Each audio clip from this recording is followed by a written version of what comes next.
contain the spread of the virus, His Excellency, President Akufo-Addo, bemoaned the lack of hospitals in some 88 districts and 6 newly created regions of the country, and promised swift government investment in new hospitals, not only to address the urgent need to contain the spread of the virus in those districts and regions, but also to correct the anomaly in the distribution of health infrastructure across the country. The initial hospitals comprise of 101 district hospitals, 7 regional hospitals, 2 regional psychiatric hospitals, and 1 national psychiatric hospital in Accra. The program was, however, revised to include 3 district hospitals that expanded to cover 114 sites. As at the 31st December 2024, progress on completion of civil works were 37 sites achieved 70% completion and above. 28 sites achieved between 50 and 70% completion, and 36 sites achieved below 50% completion. These district hospitals, 3 district hospitals, and this is important because some people have gone out there to say only 1 was completed. 3 district hospitals achieved practical completion, equipped and commissioned on 5th December 2024. And they are Atrima Konguma Municipal Hospital at Trede, Konguma Municipal Hospital at Trede, the Oforikro Municipal Hospital at Kokoben, and Ahanta West Municipal Hospital at Bokro. We also have dedicated sources of funding. Some have said that we were just doing it in an ad hoc manner. We have dedicated sources of funding from the government annual budgetary allocation and the CAPEX component of the annual budget funding amount from oil revenue. Total outstanding amount to complete all these district hospitals and the zonal psychiatric hospitals as of December 31st December 2024 was $1.3 billion.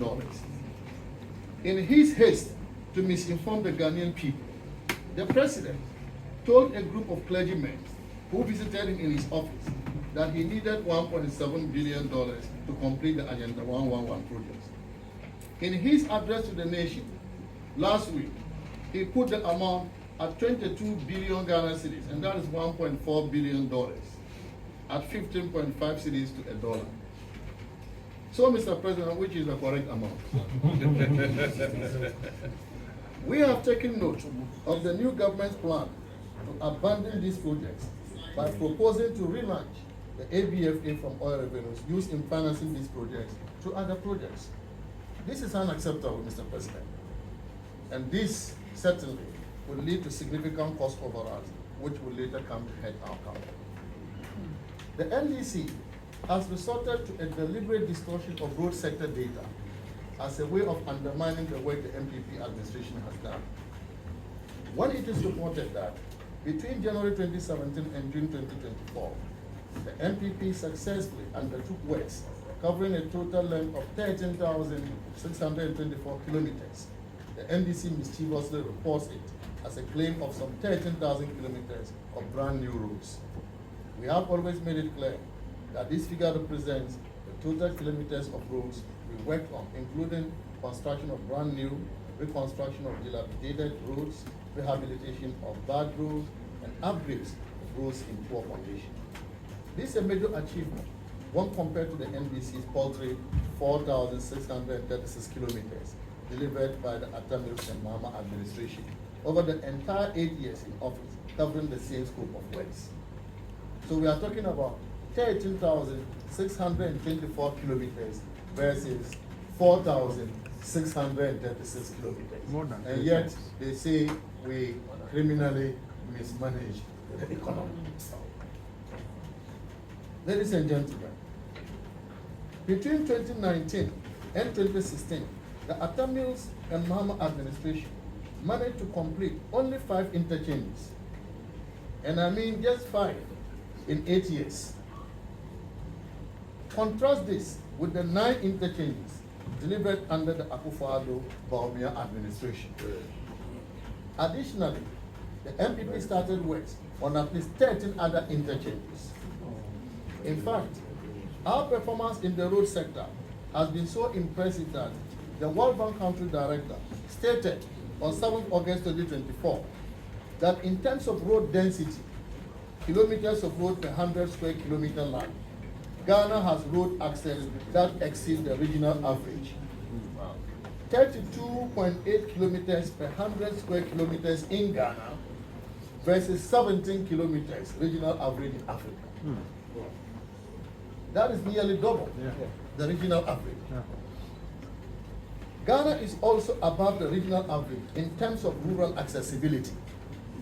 In Ghana, 63% of the population lives within 2 kilometers of all weather roads, as compared to only 47% in the Africa region. We must celebrate our achievement, ladies and gentlemen, irrespective of who is doing it. We must celebrate our achievement, irrespective of who is doing it. If it is Nana Akufo-Addo who did it, let's celebrate. If Mahama did it, let's celebrate. But we must celebrate our achievement as a country. Ghanaians can judge for themselves when it comes to roads and infrastructure. The record is clear. Our vision, our delivery, and our impact far surpass anything our predecessors achieved. Education. Here. Throughout the president's address, the president did well to explain to the nation his vision for education, his commitment to continue the implementation of free senior high school is commendable. We also commend him for his commitment to continue President Akufo-Addo's drive to boost the tertiary gross enrollment ratio. Besides this, however, the vision espoused by President Mahama is uninspiring, exposing a profound education best practice and knowledge gap. Clearly, the president's speech lacked coherence and did not articulate clearly the role of education in the transformation of Ghana. Many of the initiatives announced are already being implemented with a high degree of success under the previous regime. Consequently, a number of reforms have taken place across all levels of education in Ghana, including tackling the learning crisis in the early years of education through the implementation of differentiated learning approach. In the face of COVID-19, teachers and other education workers came together and saved our nation from what could have been catastrophic learning losses. By working together, our primary 2 literacy jumped from 2% in 2015 to 38% in 2022. To equip learners with 21st century skills at the secondary level, the Ministry of Education, under Akufo-Addo's administration, had a total overhaul of the country's secondary education curriculum with a focus on improving national values, promoting STEM education, and preparing learners for the field of work. To make sure that our students meet global standards and participate in the fast growth of digitalization, advancing STEM education for Ghana's transformation was a key focus in our government. Thus, 13 STEM schools have been built across the nation. These include Awoso STEM Senior High School, Kwasi STEM High, East Legon STEM Academy, Passington STEM SHS, Bosenki STEM and Girls HSS, and so on. In addition to that, over 20 STEM centers have been built in existing schools across the country. Contrary to the assertion by the president that the Ghanaian education system is outmoded, we have rather enhanced our education system during the last few years. An education system that has introduced courses like biomedical sciences, engineering, aviation, manufacturing engineering, robotics, and so on. We have also built science and engineering labs across the country. This system of education cannot be described as outmoded. It cannot be described as outmoded.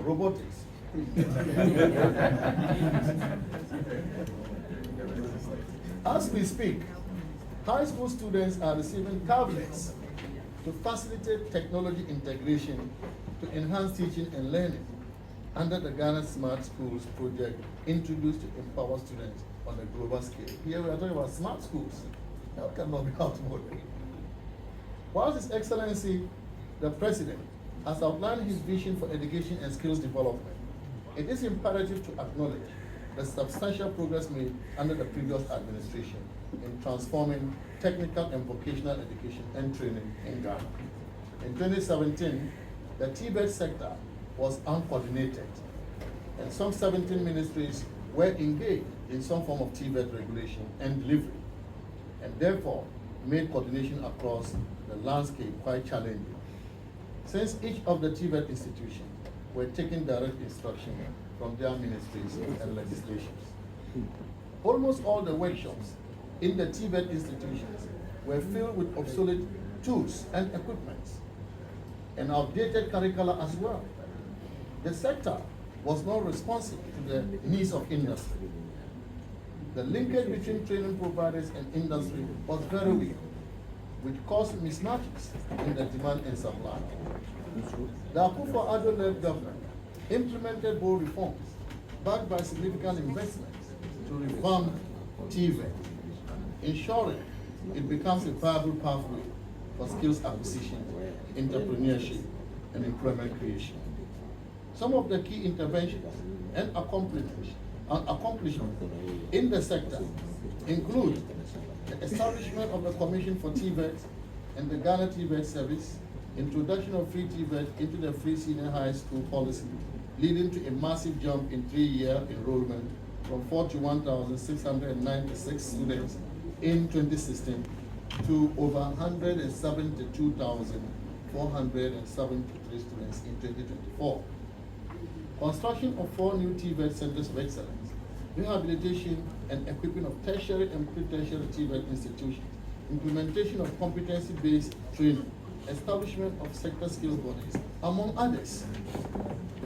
We have laid a very solid foundation for TVET transformation in Ghana.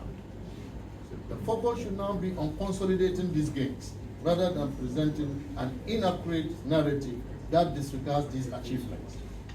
The future of TVET in Ghana depends on building upon those robust interventions to further enhance skills development and economic growth based on our proposed TVET policy that focuses on just transition, governance, access, quality, sustainable and efficient financing, research and innovation, competency-based training, and environmental sustainability. A little on the judiciary. The President complained about politicization of the judiciary and the need to make it independent. This is very unfortunate.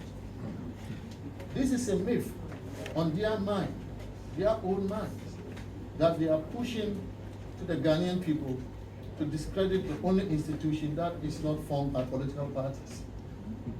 The power to appoint lower court, district, and circuit court judges is in the Chief Justice, subject to the approval of the President under Article 148 of the 1992 Constitution.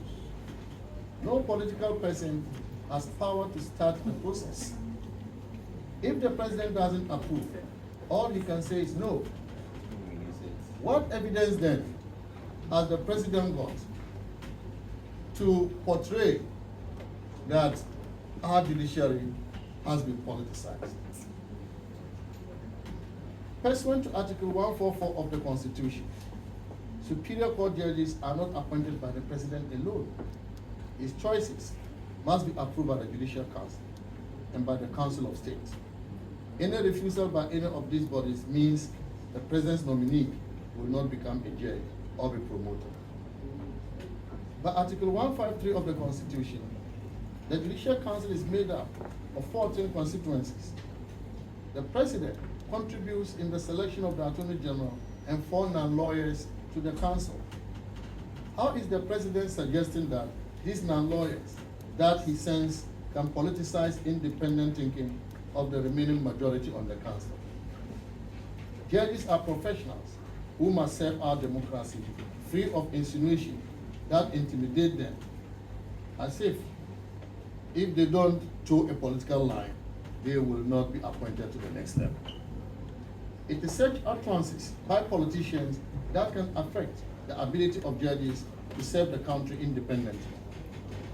If that is what he wants to achieve, then it is unfortunate, really unfortunate. After all, he kept saying that his party will look through their ranks and encourage them to become judges, to serve the interests of his party. Therefore, in our view, the president's statement about politicization of the judiciary is only an expression of his own agenda, which he kept touting before the elections, if we recall. That's true. Insecurity. Ghana has been ranked the second safest destination in Africa by Alteza Travel, a global tourism firm. According to their 2025 tourism report, Ghana boasts a remarkably low crime rate, surpassing even countries like Canada, Greece, and Australia in terms of safety. Under President Akufo-Addo, a deliberate policy and planning had been implemented to enhance Ghana's peace and security. The crime rate in the country, for instance, has reduced significantly following the increase in police visibility. The visibility has brought discipline on the roads and made communities safer. However, in a rather contrasting and worrying view, following the election of President Mahama in the 2024 general elections, several acts of lawlessness and violence have erupted in the country, leading to the arrest of over 100 people suspected to be supporters of the ruling party. And this is according to BBC report, December 11, 2024. Supporters of the newly elected president who won jobs have allegedly attacked some state institutions, looted property, and engaged in disturbances that have left some police and military personnel in jail. The president was silent about all this. How can you talk about the state of the nation without talking about the state of violence and lawlessness that we are all witnesses to over the last 2 months? Ladies and gentlemen, I'll give you a few instances of this violence. At Ayanswano, angry youth set the Electoral Commission office ablaze. The standoff at the Ghana Gas headquarters, we all remember, where security forces fired warning shots to disperse a crowd of protesters belonging to the NDC. Imam Obi, hooded individual, parading through the streets on vehicles and motorbikes, disturbing everybody's peace, and nobody said anything to them. In Obuasi, civilians and party members were in direct showdown with military officers. Several shooting incidents led to 4 dead and many in jail. In Damongo, frustrated youth stormed the Damongo Municipal Coalition Center and set the EC office ablaze. 1 person died and the office was burnt down. 8 suspects were also arrested for attacking the Metro Mass Transit workshop in Sunyani, Bono region. Suspects unlawfully entered the workshop premises and attacked and threatened workers, forcing them to flee. A wave of violence swept through Ejura police station as angry Zongo youth attacked a local police station, freeing suspects on remand and setting the police station on fire. The lifeless body of a final year biological sciences student of Kwame Nkrumah University of Science and Technology was discovered near the KNUST Disability and Rehabilitation Center. The Council of State Elections in the Ashanti region descended into chaos as a group of unidentified thugs stormed the election center, disrupting the sorting and counting of ballots. In Bundurugu Yoyo, chieftaincy clash have led to 4 people losing their lives. 4 students were arrested at Wade Divisional Police Command after a clash ensued between some students of Christian Methodist Senior High School and local youth over a missing mobile phone at the school premises at Aplapu. 5 students sustained severe injuries, with several others suffering minor wounds after violence erupted during a peace ceremony between students of Boku Senior High School and Boku Technical Institute. 20 students from Salaga Senior High School in the East Gonja municipality of the Savannah region have been arrested following a violent clash that left 1 person with multiple stab wounds. It is sad, ladies and gentlemen, to mention that because of the insecurity in our country, the Electoral Commission has not been able to conclude a parliamentary election declaration. That we want. This certainly is a dark spot in our democratic dispensation, given that the people of Ablekuma North are currently not having a representative in parliament. Insecurity in the Boko area continues to heighten in recent times, with a woman and her two children being tragically murdered in their home by gunmen on February 9, 2025.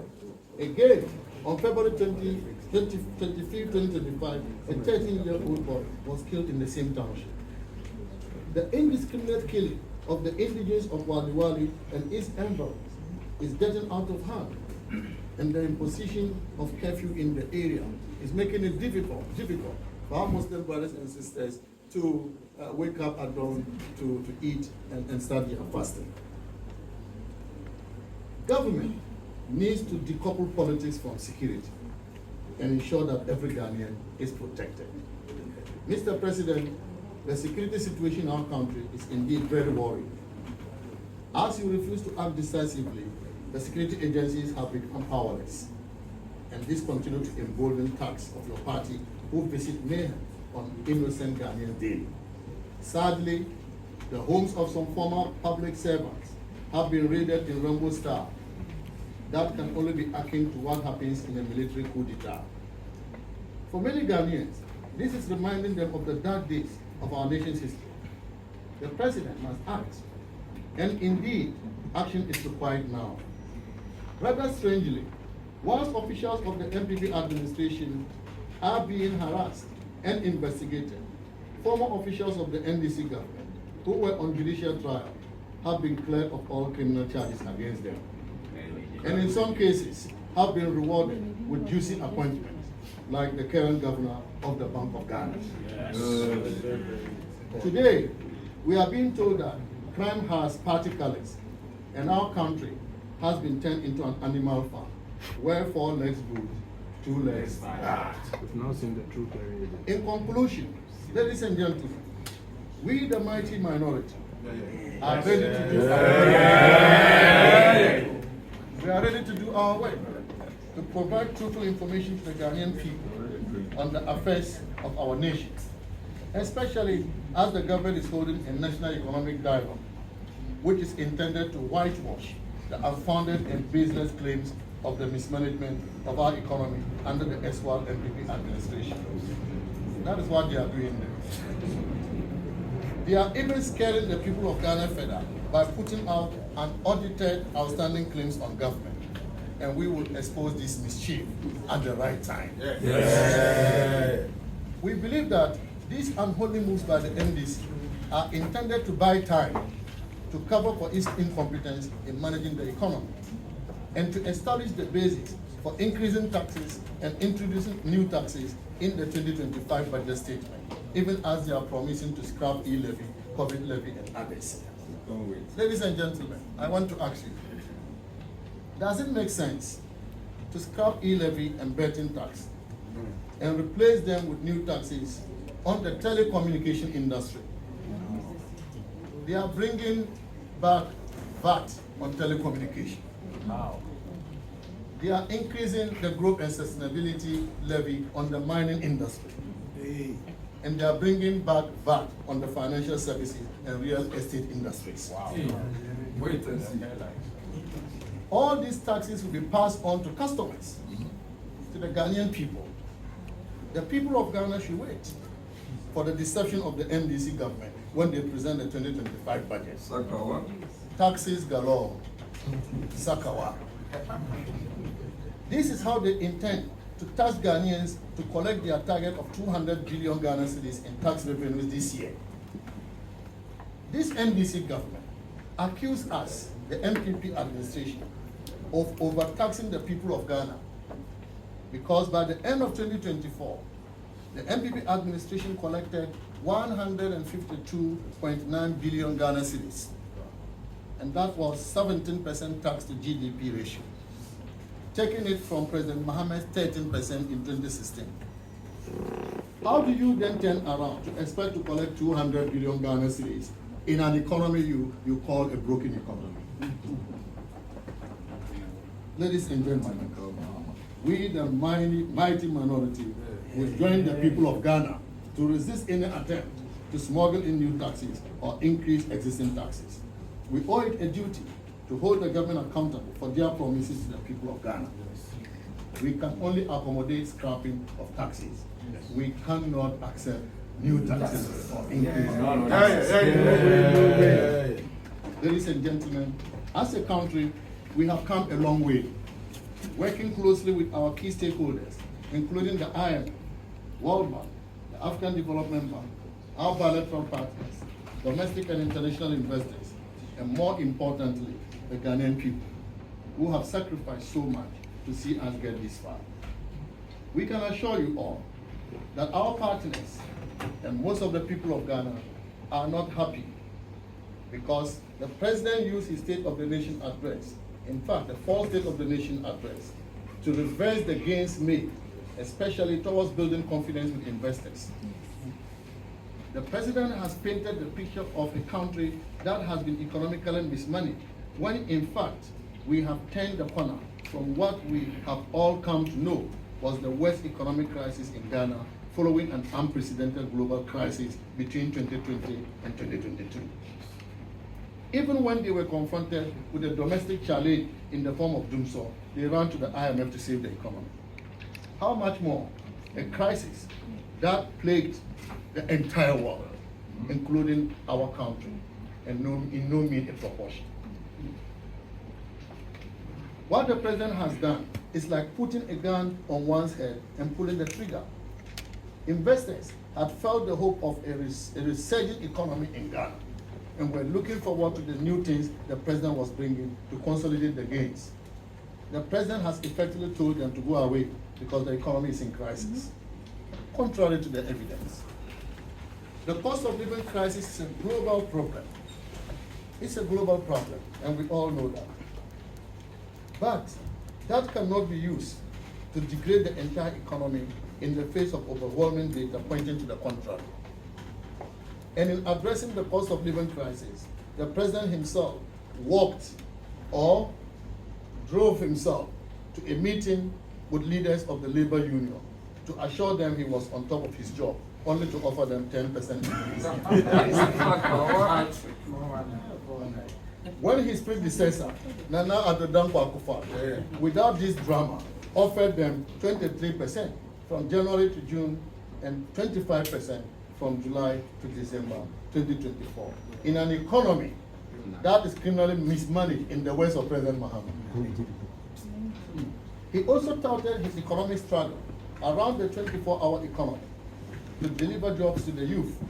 However, the only area he mentioned was in the processing of passports. Not even the incentives to industries that will create sustainable jobs. Does the president think that many Ghanaians will want to run out of the country because they know his poor record on job creation and are preparing to run out of the country as a result of which they need 24-hour issuance of passports? Ladies and gentlemen, let no one be surprised at the blame given by His Excellency the President.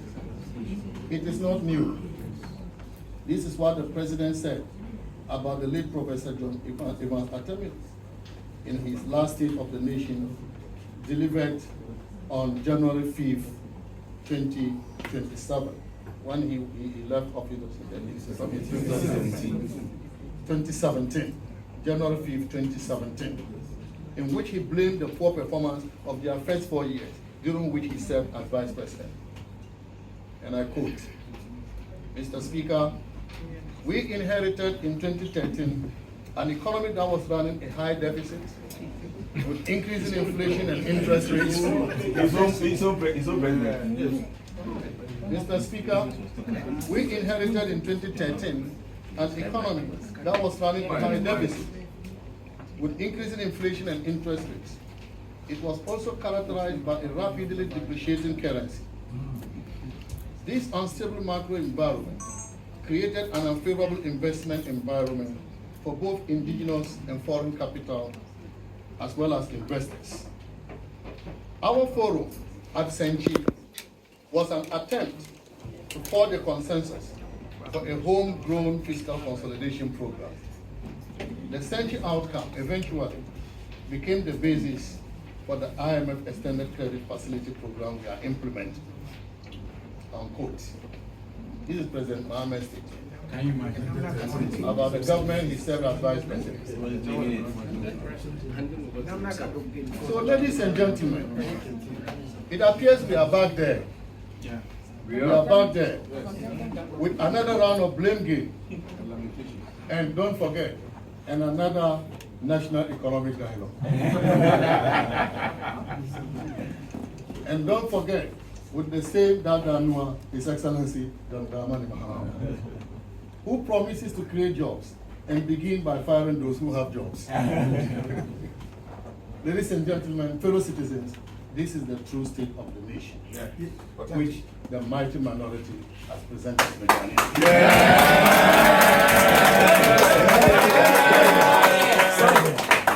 May the Almighty God bless our nation and make her great and strong. And thank you very much.